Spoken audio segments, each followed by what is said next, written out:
Assalamualaikum warahmatullahi wabarakatuh. Halo anak-anak yang dirahmati Allah Subhanahu wa Ta'ala. Bagaimana kabarnya hari ini? Alhamdulillah, tetap semangat, semangat. Allahu Akbar. Katakan sekali lagi, tetap semangat, semangat. Allahu Akbar. Puji syukur atas kehadirat Allah Subhanahu wa Ta'ala yang telah melimpahkan nikmatnya sehingga kita bisa bertemu kembali untuk belajar pendidikan agama Islam dan budi pekerti. Kelas 5, pelajaran ke-9 dalam materi indahnya sholat tarawih dan tadarus Al-Quran. Tujuan pembelajaran kita pada kali ini adalah diharapkan 1. Peserta didik mampu memahami pelaksanaan sholat tarawih dan tadarus Al-Quran. 2. Diharapkan peserta didik mampu mempraktekkan sholat tarawih dan tadarus Al-Quran. Marilah anak-anak, sebelum kita mulai pelajaran kali ini, kita berdoa bersama-sama. Bismillahirrahmanirrahim. Raditu billahi rabba wa bil islami dina wa bi muhammadin nabiyya wa rasula. Rabbi zidni ilma warzuqni fahma. Amin. Ya Allah Subhanahu wa Ta'ala, tambahkanlah kepadaku ilmu dan berilah aku karunia untuk dapat memahaminya. Anak-anakku yang soleh dan solehah, bulan Ramadan sering juga disebut bulan ibadah. Karena pada bulan itu segala aktivitas ibadah dilipat gandakan pahalanya. Selain berpuasa, Rasulullah Shallallahu Alaihi Wasallam mengajak umatnya untuk memperbanyak ibadah seperti sholat tarawih, tadarus Al-Quran, i'tikaf, bersedekah, dan ibadah lainnya. Materi yang pertama kita kali ini adalah sholat tarawih. Coba anak-anak, adakah yang sudah tahu pengertian sholat tarawih? Ya, bagus. Sekarang Pak Guru akan menerangkan sholat tarawih. Apa sih sholat tarawih?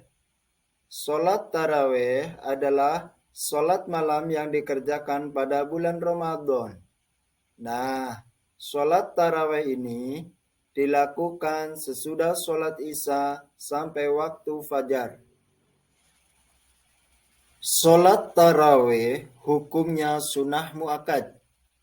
Artinya, sholat sunnah yang sangat dianjurkan pelaksanaannya baik laki-laki maupun perempuan. Boleh kita kerjakan sendiri-sendiri ataupun berjamaah. Anak-anak, dengarkan baik-baik. Sholat tarawih dalam bahasa Arab adalah bentuk jamak dari tarwihatun, yang berarti waktu sesaat untuk istirahat. Mengapa dinamakan demikian? Karena para sahabat melaksanakannya dengan beristirahat setelah selesai setiap 4 rakaat. Anak-anakku yang soleh dan solehah, bagaimana cara mengerjakan sholat tarawih? Nah, pada masa Nabi, sholat tarawih dikerjakan 8 rakaat dengan 2 rakaat 1 kali salam. Kemudian dilanjutkan dengan sholat witir sebanyak 3 rakaat. Sedangkan pada masa Khalifah Umar bin Khattab radhiyallahu anhu, sholat tarawih ini dikerjakan sebanyak 20 rakaat dengan 2 rakaat 1 kali salam. Lalu ditambah dengan sholat witir sebanyak 3 rakaat dengan 2 kali salam. Ada yang sudah menghafal niat sholat tarawih? Wah, hebat. Sekarang Pak Guru akan mengulangi lagi bagaimana sholat tarawih. Niat sholat tarawih bisa dilaksanakan sendiri, menjadi imam atau makmum.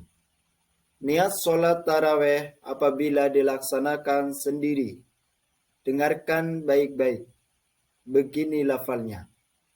Usolli sunnatat tarwihi rokngataini mustaqbilal qiblati lillahi ta'ala. Artinya, aku niat sholat sunnah tarawih 2 rakaat karena Allah Ta'ala. Niat sholat tarawih jika kita menjadi imam. Begini lafalnya. Usolli sunnatat tarwihi rokngataini mustaqbilal qiblati imaman lillahi ta'ala. Artinya, aku niat sholat tarawih 2 rakaat sebagai imam karena Allah Ta'ala. Selanjutnya, niat sholat tarawih jika kita menjadi makmum. Begini lafalnya. Usolli sunnatat tarwihi rokngataini mustaqbilal qiblati makmuman lillahi ta'ala. Artinya, aku niat sholat tarawih 2 rakaat sebagai makmum karena Allah Ta'ala. Nah, demikian niat sholat tarawih. Nah, bagi anak-anak yang belum hafal, dihafalkan ya. Nabi Muhammad sallallahu alaihi wasallam bersabda, "Man qama Ramadana imanan wa ihtisaban, ghufira lahu ma taqaddama min dzambihi." Artinya, barang siapa yang sholat malam pada bulan Ramadan karena iman dan ihtisab, maka akan diampuni dosa-dosanya yang lalu. Hadis riwayat Bukhari. Anak-anakku yang soleh dan solehah. Selanjutnya, keutamaan sholat tarawih. Nah, apa sih keutamaan sholat tarawih? 1. Dapat menambah ketaatan kita kepada Allah Subhanahu wa Ta'ala. 2. Allah Subhanahu wa Ta'ala mengampuni dosa-dosanya. 3. Pahala ibadah ditulis seperti sholat 1 malam penuh. 4.